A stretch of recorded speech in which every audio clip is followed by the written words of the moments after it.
Terima kasih bagi Anda yang baru saja bergabung. Kami hadirkan kembali 3 berita utama hari ini. Curah hujan tinggi mengakibatkan sejumlah wilayah di Kabupaten Asahan terendam banjir. Seorang remaja perempuan kritis terlindas truk saat melintas di Desa Perbesi, Kabupaten Karo. 2 pria menjadi korban serangan geng motor hingga luka di bagian pelipis mata dan punggung.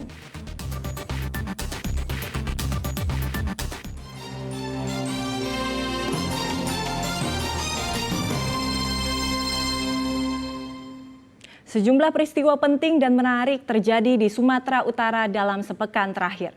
Kami rangkum dalam Medan Sepekan.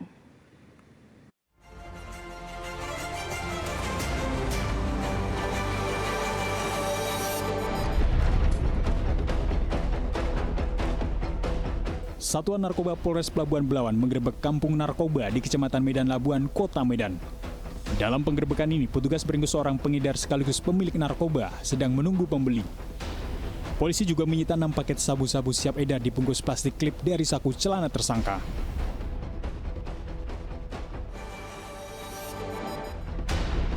Seorang anak umur 15 tahun di wilayah Batangkuis, Kabupaten Deli Serdang dianiaya tetangga akibat salah kirim pesan singkat. Penganiayaan bermula ketika ponsel korban dipinjam temannya untuk mengirim pesan kepada teman lainnya. Namun naas, tanpa sengaja ternyata pesan salah kirim ke nomor istri pelaku. Tidak terima tindakan korban, pelaku esok harinya menganiaya korban hingga luka lebam pada dada dan kepala. Korban juga mengalami trauma. Penganiayaan pelaku terekam kamera pengawas salah satu rumah warga. Berbekal rekaman kamera pengawas, pengacara korban melapor ke polisi.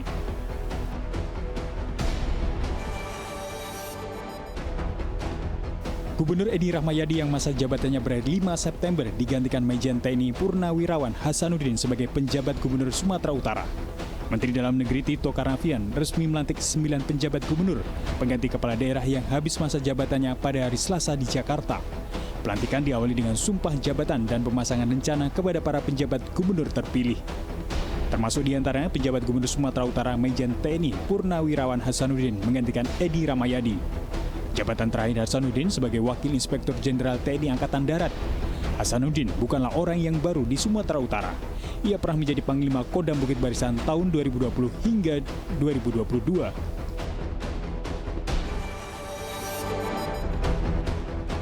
Hendak memberi hukuman ke siswanya, guru olahraga inisial JT memangkas rambut 8 siswa dengan model gundul tepat di bagian atas kepala. Kejadian terjadi di Sekolah Menengah Pertama Negeri 1 Kecamatan Cianjur Mula-Mula, Kabupaten Samosir. Para siswa dihukum karena dinilai rambutnya tidak sesuai peraturan sekolah. Padahal menurut wali murid, rambut anak mereka tidak panjang dan mempertanyakan mengapa diberi hukuman yang sangat membuat siswa menjadi ejekan siswa lainnya.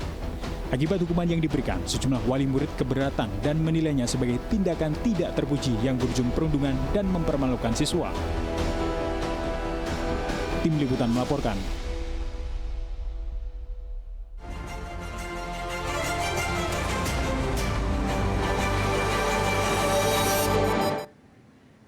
Dua pria menjadi korban serangan geng motor hingga luka di bagian pelipis mata dan punggung. Kejadian ini terjadi di Kecamatan Perbaungan, Kabupaten Serdang Bedagai.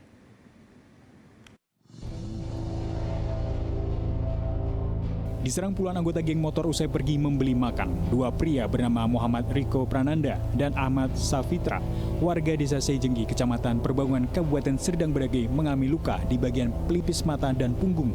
Serangan geng motor terjadi pada Minggu malam 3 September 2023 dan membuat warga sekitar khawatir. Saat kejadian, korban melihat komplotan geng motor melintas di arah yang berlawanan. Korban sempat diam dan melarikan diri. Namun ketika ingin melarikan diri, pelaku geng motor sempat memukul kepala korban dengan botol. Ya, aku pulang makan ya bang. Berdua kereta sama kawan. Begitu pulang di Simpang Sukabras itu rame kali orang. Satu lewat kawanku. Tengok rame di tengah aspal, aku minggir ke kanan, bandrek itu. Itulah langsung hubungi aku. Langsung ngembati lah ya kan, sempat mau jatuh juga, naik ke aspal lagi. Itu luka akibat apa? Kayak kena botol gitu lah bang. Soalnya sebelum apa aku nampak ada megang botol. Kejadian ini meresahkan warga yang berada di kawasan Perbaungan Kabupaten Serdang Bedagai. Pasalnya, komplotan geng motor ini membahayakan pengguna jalan dan warga yang melintas melalui jalan lintas. Malam itu anak-anak tuh, saya tuh lagi tidur. Rupanya saya lihat ribut kali kan gitu kan. Kok parang ngeser-ngeserkan parang ke bawah, arit semua. Jadi saya keluar. Saya nggak berani apa-apa lah karena orang ramai kali kan saya nggak berani.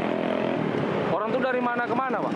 Orang itu dari sana, dari tebing lah, ke arah ke Medan. Itu bawa senjata tajam Bawa semua? senjata tajam semua, Pak. Kalau kereta sekitaran berapa, Pak? Sekitar 20 ada, Pak. Nah, kalau di sekitar orangnya ada 30-an lebih lah. Kapolres Serdang Bedagai membenarkan adanya serangan geng motor terhadap warga. Yang kita duga geng motor ini kita cek dari tim lapangan, tim operasional, kita juga sudah ngecek ke lapangan dari kelompok mana ini, apakah dari luar Serge atau dari dalam sendiri. Nah, kemudian untuk korban sendiri kita juga laksanakan trauma healing dari dokes kami untuk melaksanakan ke sana, dan juga dari tim patroli ya, kita juga meningkatkan lagi jam-jam rawan dan titik-titik rawan. Tentunya kita juga akan sisir lagi ya, khususnya pada saat malam minggu karena rata-rata kejadian ini pada saat malam minggu. Nah, kemudian Pihak kepolisian akan melakukan razia rutin di malam hari dan mengimbau warga untuk melaporkan kejadian serupa ke nomor 110. Muhammad Hamdani melaporkan dari Kabupaten Serdang Bedagai. Menyiasati tingginya harga beras saat ini, warga di Kabupaten Deli Serdang memasak nasi dicampur dengan jagung.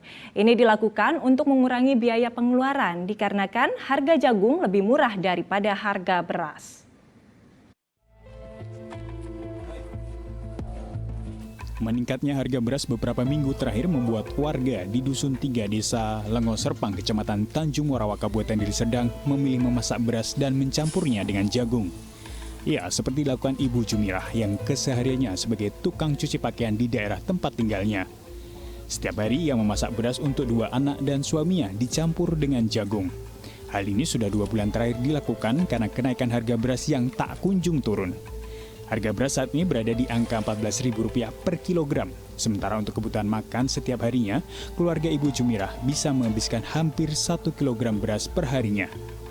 Maka untuk lebih menghemat penggunaan beras, dirinya mencampur beras dengan jagung.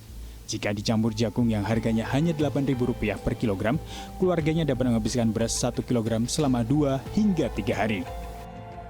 Ya karena beras mahal. Kalau pakai campur jagung kan biar hemat. Beras 1 kilo 14, jagung setengah kilo 4.000, kalau sekilo 8.000 jagungnya. Nah itu cukup Bu untuk makan sehari? Lebih bahkan. Kalau nggak pakai beras, kalau nggak pakai jagung 1 kilo. 1 kilo. Ya, Nah, 1 hari. Nah kalau ini berapa?